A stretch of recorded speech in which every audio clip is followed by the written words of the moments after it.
बिस्मिल्लाहिर्रहमानिर्रहीम। अस्सलामु अलैकुम प्यारे दोस्तों। इस्लाम में स्पाइडर यानी मकड़ियों की बहुत अहमियत बयान की गई है, लेकिन देखने में ये खतरनाक और डरावने नजर आते हैं।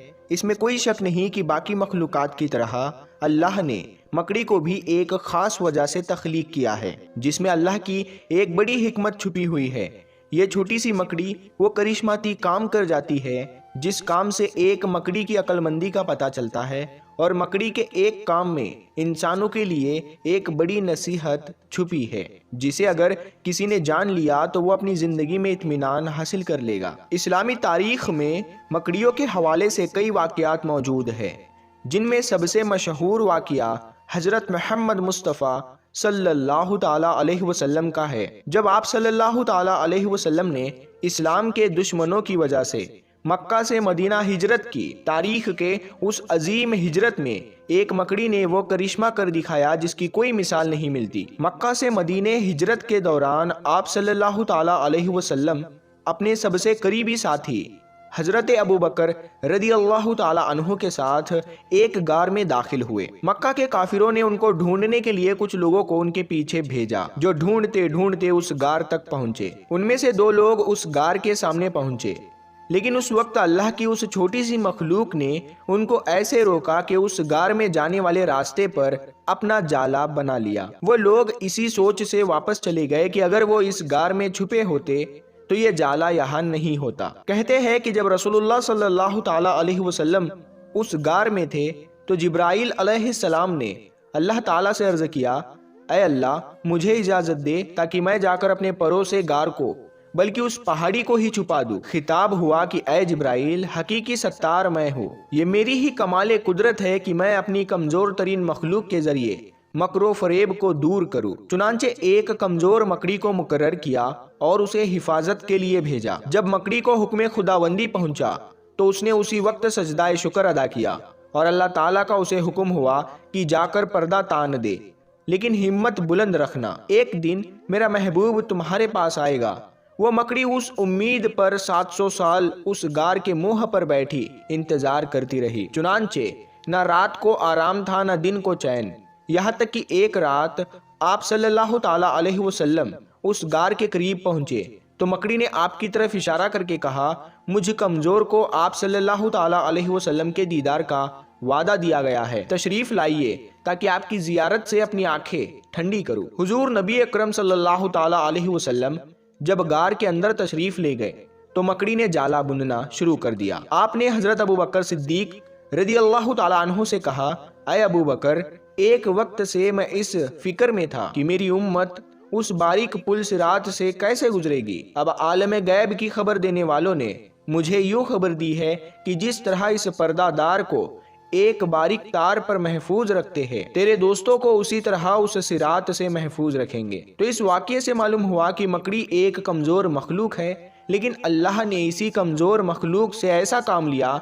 जिसमें इंसानों के लिए एक बड़ा राज पोशीदा है। इसके साथ साथ एक मकड़ी का जाला हमारी रोज़मर्रा ज़िंदगी से ऐसे जुड़ा है कि जिसका राज जानकर हमारी ज़िंदगी सुकून से गुजर सकती है। मकड़ियाँ जाला बड़ी महारत से बनाती है, ऐसी महारत से कि कोई नई और एडवांस टेक्नोलॉजी मशीन भी इनका मुकाबला नहीं कर सकती। मकड़ियाँ चलते फिरते कारखाने हैं। इनका ये जाला अलग अलग किस्म के रेशमी धागों से तैयार होता है। मकड़ी के पेट में 5-6 ग्लैंड्स होते हैं और अलग अलग किस्म का ये रेशम उन्हीं से निकलता है, जो सूखा भी होता है और लेसदार भी। इसी से मकड़ियाँ जाले के बारीक और मोटे तार तैयार करती है, जिसमें वो अंडे रखती है और शिकार को पकड़ती है। इनके पेट से जो प्रोटीनी मादा निकलता है, मकड़ी अपनी पिछली टांगों से उसके रेशमी तार बनाती है। मकड़ी के इस जाले की जिंदगी बहुत थोड़ी होती है। खुली जगह पर तो ये एक दिन से ज्यादा नहीं ठहर पाता। मकड़ी अपने काम में लग जाए तो आधे पौने घंटे में शानदार जाला तैयार कर लेती है। कहते हैं कि मकड़ी इसीलिए जाला बुनती है कि इसमें शिकार फांस कर अपने पेट की आग बुझाए, लेकिन ये बात पूरी तौर पर सही नहीं है। अगर आप मकड़ी के नाश्ते, दोपहर और रात के खाने का इंतजाम कर दीजिए, लेकिन फिर भी वो जाला बुनेगी। आज नई तरक्की के इस दौर में ये वाकया वो नहीं جو مغربی ریسرچرز کا دھیان اس چھوٹی مخلوق کی طرف کرتی ہے، بلکہ ان کی دھیان کا مرکز قرآن کی 19ویں سورت ہے جس میں اس مخلوق کا ذکر ہے۔ سورہ عنکبوت کی آیت 41 میں اللہ کا ارشاد ہے، جن لوگوں نے خدا کے سوا اوروں کو کارساز بنا رکھا ہے ان کی مثال مکڑی کی سی ہے کہ وہ بھی ایک طرح کا گھر بناتی ہے اور کچھ شک نہیں کہ تمام گھروں سے کمزور مکڑی کا گھر ہے۔ کاش یہ اس بات کو جانتے، قرآن کی اس آیت میں عنکبوت سے مراد ایک مادہ مکڑی ہے۔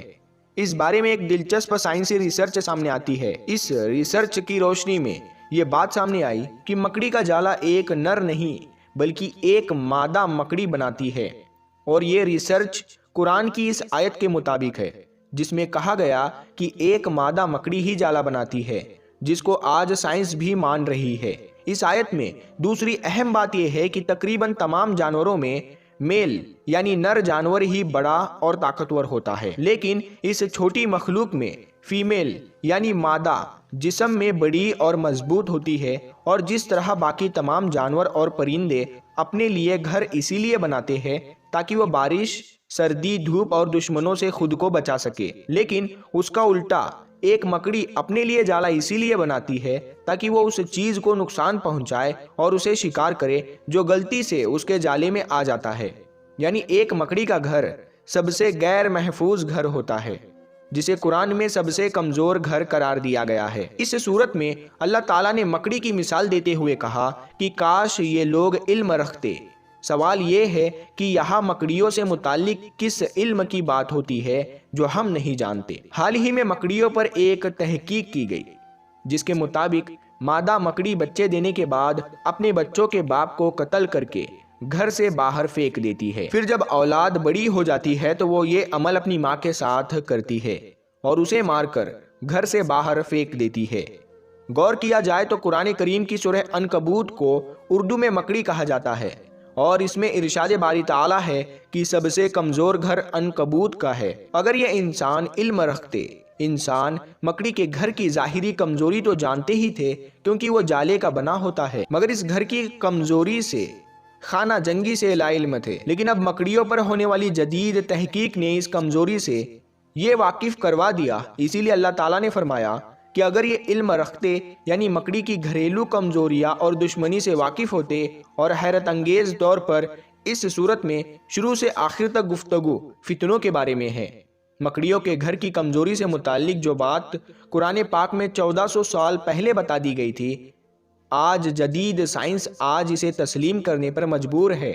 قرآن پاک اللہ تعالیٰ کا کلام ہے، بے شک جس کا ایک ایک حرف اپنے اندر مکمل فلسفہ چھپائے ہوئے ہے۔